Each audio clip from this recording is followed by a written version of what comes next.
Hello everybody. Today is the day 6 of our 73 days hard challenge that we have taken up for prelims 2024. So today my targets were as usual. I started my day with newspaper. That was followed by environment.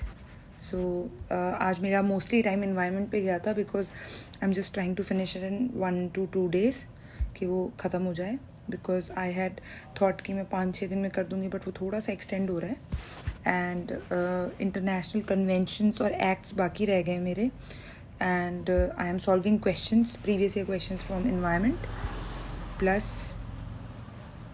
Current affairs पे आज कुछ खास नहीं पढ़ा मैंने. I just revised the science and tech which I did yesterday.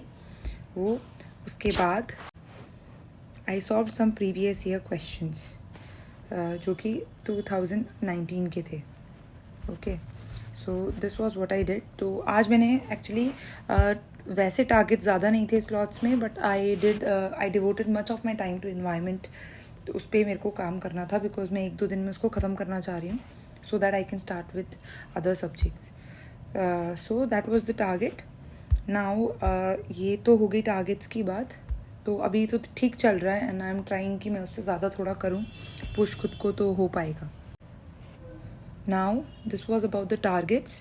Now let me talk about something. FLTs की लोग बात कर रहे थे. Although I'll be making a video on this soon. But if you are scoring low in your mocks, तो उस पर tension लेने की कोई बात नहीं है. जस्ट एनालाइज योर सेल्फ कि आप कहाँ पर गलती कर रहे हैं. Whether you are making mistake in facts या फिर आप कंसेप्ट में गलती कर रहे हैं या फिर आपका लैक ऑफ रिकॉलिंग है. रिकॉलिंग कहा जाता है कि समथिंग आपने पढ़ी है बट आपको अभी याद नहीं आ रही है. ओके, या फिर you are doing a mistake in current affair. Okay, तो मैं अभी एक आइडिया दे देती हूँ कि अगर आप फैक्ट्स में गलती कर रहे हैं तो आपको टेंशन लेने की ज़रूरत नहीं है. वो आप दोबारा पढ़ लीजिएगा. लाइक फॉर मी, मैंने शायद अपने एक वीडियो में बताया भी हुआ है कि जैसे मुझे ना स्पेक्ट्रम में वो जो ब्रिटिश पॉलिसीज़ हैं, वो एक्ट्स हैं, वो याद नहीं रहता है. तो I used to do it before exam. थोड़े दिन पहले मैं पढ़ती थी. वैसे ही आप भी कर सकते हैं. लाइक टर्मिनोलॉजीज़ हो गई रिलेटेड टू बुद्धिज़्म, जैनिज़्म या फिर कोई टर्म्स हैं जो NCERT में यूज़ हुई है जो कि डायरेक्टली आती है एग्ज़ाम में. एक तो वो. दूसरी चीज़, अगर आपका कंसेप्ट में गलती हो रही है तो that is something which you should emphasize on. Because अगर कंसेप्ट में गलती है ना तो यू ऑलरेडी नो दैट कि UPSC is very focused into static and conceptual base. तो वो अगर गलती हो रही है तो गो एंड रीड अगेन और देखिए कि आपने समझने में क्या गलती की है. Next is recalling.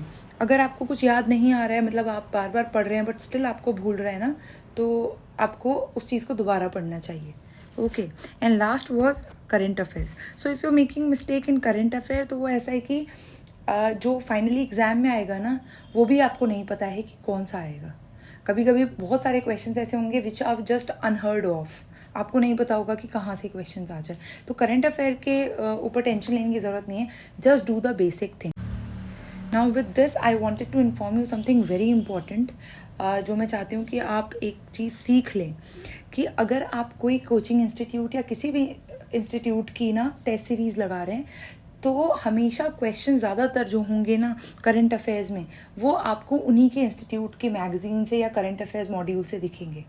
Now what will happen is कि मान लीजिए आपने वो इंस्टीट्यूट का मॉड्यूल नहीं पढ़ा है तो आपसे वो क्वेश्चन सॉल्व नहीं होंगे and you will and up thinking that कि आपको नहीं आता है, आपसे क्वेश्चन सॉल्व नहीं हो रहे हैं. सो दैट इज़ वाई आई से कि कोशिश कीजिए कि आप सिर्फ एक इंस्टीट्यूट पर रिलाई नहीं कर रहे, उससे ज़्यादा पे कर रहे हैं. Okay, so that is an issue. लेकिन मैं इसके बारे में ज़्यादा बात करूँगी in my video when I will be uploading regarding कि आपके मार्क्स कम क्यों आ रहे हैं और आपको क्या करना चाहिए, what is the road ahead. Okay, so till that time just focus on to this thing कि आपके मार्क्स कम आ रहे हैं ना, उसका ज़्यादातर ध्यान आप दीजिए एनालिसिस पे. आप ये देखिए कि व्हाट इज़ द प्रॉब्लम. कि आपके मार्क्स कम आ रहे हैं उससे ज़्यादा इंपॉर्टेंट है कि where are you making mistakes. So analyse your mistakes and that is what is more important. So I hope I was clear. अगर आपको कोई भी डाउट है तो you can just text me in the Telegram section.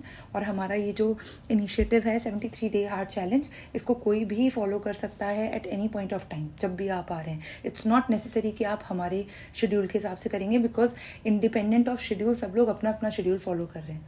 हर एक की अपनी weakness है, हर एक के अपने सब्जेक्ट्स हैं जो उसको स्टार्ट करने हैं या एंड करने हैं. So there is no problem and there is no hard rule. So आप अपने कन्वीनियंस के हिसाब से जो आपको सूट करता है वो टाइम टेबल आप फॉलो कीजिए and you can just proceed with that. It's just about being consistent and discipline and nothing more than that. तो आपको बस ये चीज़ करनी है. ओके, सो देखिए दैट्स इट. Thank you.